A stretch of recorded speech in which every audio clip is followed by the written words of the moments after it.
கடலோரமாக ஒருவன் நடந்து போய் கொண்டிருந்தான். அவன் அப்படி போயிட்டுருக்கும்போது அந்த கடலோரத்தில் ஒரு குன்று இருந்தது. அந்த குன்றில் போயிட்டு கொஞ்சம் உத்து பார்த்துட்டு இருந்தான். அதில் பார்த்தா ஒரு பைக்குள்ளே நிறைய அந்த களிமண் உருண்டைகள் நிறையா இருந்துச்சு. அவன் அதை பார்த்துட்டு எல்லாம் நிறையா டிஃப்ரெண்ட் சைஸில் இருக்குது. இதை பார்த்துட்டு அவன் நினச்சான், சரி யாரோ களிமண் உருண்டையை செஞ்சு இங்கே வெயிலில் காய வச்சுருப்பாங்களாட்டிருக்கு அப்படின்னு அவன் நினச்சிட்டான். அதில் அந்த ஒரு பைக்குள்ளே இந்த களிமண் உருண்டைகள் இப்படி நிறையா இருந்துச்சு. அதை அவன் என்ன பண்ணான், சரி நம்ம கடலில் தூக்கி போட்டு விளாட்லான்னு சொல்லி எவ்வளோ தூரம் தூக்கி போடுறோமோ அவ்வளோ தூரம் தூக்கி போட்டு அப்படி விளாண்டுட்டு இருந்தான். அதில் அந்த உருண்டையில் ஒன்று என்னாச்சு, கல்லில் பட்டு உடஞ்சிச்சு. களிமண் உருண்டை உடஞ்சதுமே அதில் ஒரு ஷைனிங்காக ஒரு டிஃப்ரெண்ட்டான ஒன்று இதை பார்த்து அவனுக்கு ஆச்சரியம். என்னன்னா அந்த களிமண் உருண்டைக்குள்ள பயங்கர காஸ்ட்லியான விலை மதிப்பெற்ற ஒரு ஸ்டோனை பார்க்குறான். ஐயோ, இந்த களிமண் உருண்டைக்குள்ளே இப்படி ஒரு விலை மதிக்க முடியாத ஸ்டோன் இருக்கே, அப்போ மற்ற உருண்டைகளாக எப்படி இருக்குமோ இன்னும் தெரியலன்னு சொல்லி எல்லாத்தையும் எடுத்து இந்த கல்லில் போட்டு உடச்சி பார்க்குறான். பார்த்தா எல்லாம் டிஃப்ரெண்ட் காஸ்ட்லி ஸ்டோன்ஸ் வெளியில் வருது. அச்சச்சோ, அவனுக்கு பார்த்தது ரொம்ப கஷ்டமாக போச்சு. ஐயோ, நம்ம பெரிய மிஸ்டேக் பண்ணிட்டோமே, நம்ம கடலில் தூக்கி போட்ட தப்பு, எத்தனை இதை வேஸ்ட் பண்ணிட்டோம், இருந்தால் அதெல்லாம் கிடச்சிருக்குமே, நிறையா ஸ்டோன்ஸை நம்ம கலெக்ட் பண்ணியிருக்கலாமே, இப்படி வேஸ்ட் பண்ணிட்டோமேன்னு சொல்லி அவன் அப்போ தான் ரியலைஸ் பண்ணான்.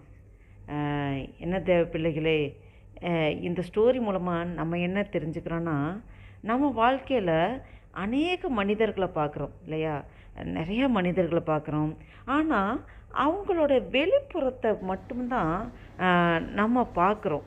அவங்க எப்படி ட்ரெஸ் பண்ணியிருக்காங்க, அவங்க எப்படி பேசுகிறாங்க, அவங்களோட ஆக்டிவிட்டீஸ் எப்படி, இதை மட்டும்தான் நம்ம பார்த்து அவங்கள தவறாக நம்ம கணிச்சிடுறோம். இவங்க சரியில்லை அப்படின்னு சொல்லி நம்மளாக ராங் டிசிஷன் எடுத்துடுறோம். நம்ம சொல்லப்போனால் நம்மளை கூட நம்ம தவறுதலாக தான் நிறைய காரியங்களை நம்ம நினச்சி வச்சுருப்போம்.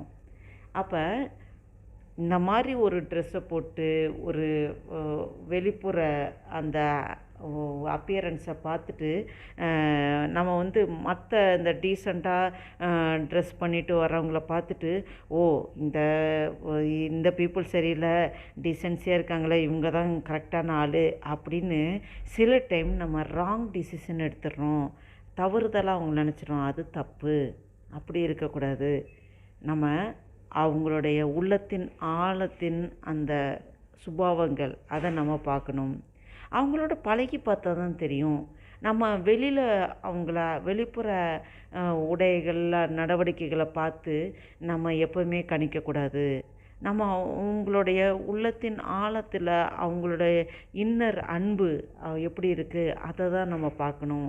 இதுதான் பரிசுத்த வேதாகமத்தில் நம்ம பார்க்குறோம். 1 சாமுவேல் 16ஆம் அதிகாரம் 7ஆம் வசனத்தில் பார்க்கிறோம், மனுஷன் முகத்தை பார்ப்பான், கர்த்தரோ இருதயத்தை பார்க்கிறார். அல்லேலூயா. என்ன பார்க்குறோம்? 1 சாமுவேல் 16ஆம் அதிகாரம் 7ஆம் வசனம், மனுஷன் முகத்தை பார்ப்பான், கர்த்தரோ இருதயத்தை பார்க்கிறார்.